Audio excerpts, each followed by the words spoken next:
Arsy Hermansyah tampil memukau di acara SCTV Award 2021. Ashanty puji habis-habisan sekaligus bongkar curhatan putrinya tersebut. Arsy Hermansyah kembali menunjukkan kemampuannya dalam bernyanyi. Setelah tampil di The Voice Kids Indonesia dan Sing Like Mama, Putri Anang Hermansyah dan Ashanty tersebut kembali tampil di panggung besar.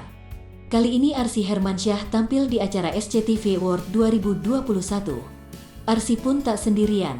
Bocah yang sebentar lagi berusia 7 tahun itu berduet dengan Thalia Putri. Keduanya menyanyikan lagu Mother How Are You Today. Arsy terlihat anggun memakai gaun indah rancangan Ivan Gunawan. Ashanty pun turun langsung dalam merias wajah putrinya tersebut. Ia juga menemani Arsy latihan bersama Thalia.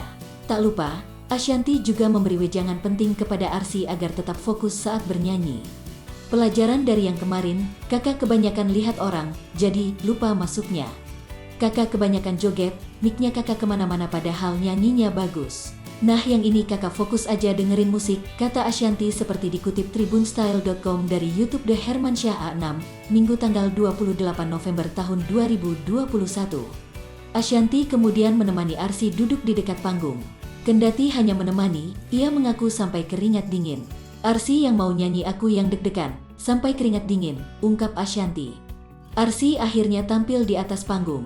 Ia sukses menyanyikan lagu Mother How Are You Today bersama Thalia. Ashanty pun memuji habis-habisan putrinya itu.